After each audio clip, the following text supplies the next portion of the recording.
O déficit comercial da Austrália se expandiu pelo terceiro mês consecutivo, com a divulgação dos dados esta semana. Os preços do minério de ferro estão em queda e o dólar australiano mais fraco. Meu convidado de hoje é o analista-chefe de mercados do IG Group, diretamente de Melbourne, Chris Weston. Chris, os dados do saldo comercial foram decepcionantes, mas não inesperados, considerando os preços do minério de ferro em queda e o dólar australiano mais fraco. Dados semelhantes devem ser divulgados nos próximos meses? Eu acho que o dado mais importante será divulgado no dia 22 de abril.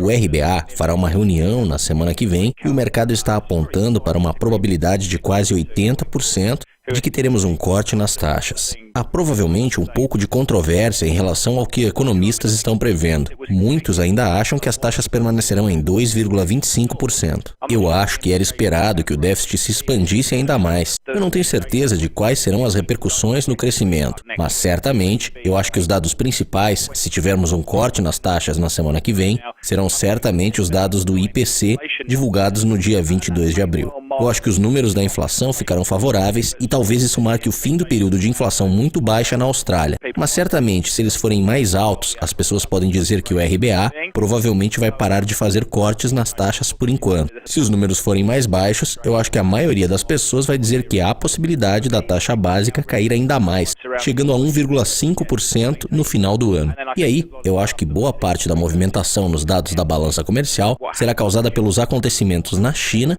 e seus dados de importação. Eu acho que, dado que a Austrália é claramente dependente da China e de outras regiões, nós observaremos os dados da demanda de outros países. Podemos ficar otimistas em relação aos dados do comércio, que mostram as importações aumentando de maneira sólida? Eu não acho que eles aumentaram particularmente de maneira sólida. As importações deles subiram cerca de 1,9% para o mês. Então isso é um ganho. E reconhecemos isso.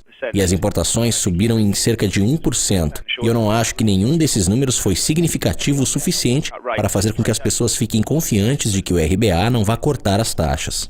Os dados de balança comercial divulgados essa semana foram um alarme falso, para falar a verdade. Eles não mudam a situação da Austrália. Ainda há muitos pontos vulneráveis no momento. Não é isso que o mercado está focando. Não é a causa fundamental da situação da moeda. Os dois motores principais, que são provavelmente 60% da causa da movimentação no preço, são o índice de commodity CRB e, predominantemente, o preço do minério de ferro no momento. Há uma forte correlação entre o dólar australiano e o preço do minério de ferro. Enquanto os preços do minério de ferro caírem, o dólar australiano vai atravessar um caminho com menor resistência e ficará mais baixo. O segundo motor é o spread dos rendimentos, a diferença entre os títulos de governo. Se você analisar os de 10 anos, por exemplo, e os bonds americanos, eu acho que isso causa um impacto. Claramente, os dados os afetam e as recompensas da Austrália estão claramente ficando menores do que as dos Estados Unidos. Enquanto elas continuarem a diminuir, os vendedores de dólar australiano irão agir rapidamente. Você disse que todos os caminhos levam a um dólar mais fraco. A fraqueza do dólar australiano certamente não foi fortalecida pelos dados mais baixos após a divulgação. Você acha que ele poderia chegar a níveis ainda mais baixos? Eu costumo dizer que você tem que escolher um ponto de vista. Se você negocia moedas, você tem que ter o ponto de vista do que vai acontecer com os preços do minério de ferro, por causa da sua correlação com a moeda. Uma das coisas que eu observo como negociador de moedas é o que movimenta as moedas. Portanto, nós analisamos as correlações entre os mercados e o sentimento. Se isso está tendo ou não um impacto claro. E como eu disse, a correlação entre o índice de commodity CRB, ou o minério de ferro, e o dólar australiano está muito forte no momento. Eu não acho que o dólar australiano foi ajustado o suficiente em relação às quedas que aconteceram no mês passado em sua principal commodity exportadora. E então, o RBA provavelmente vai favorecer o corte na semana que vem. Minha previsão ainda é de 50% de chances. Mas muitos estão se perguntando, por que esperar? Eles precisam que o dólar australiano se ajuste ainda mais aos termos do comércio. Não estamos observando esse equilíbrio nos locais onde está a demanda ou as siderúrgicas na China dizendo: esses níveis estão tão atraentes que nós vamos voltar a estocar bastante produto. E isso ainda não está acontecendo. Essa demanda não está acontecendo.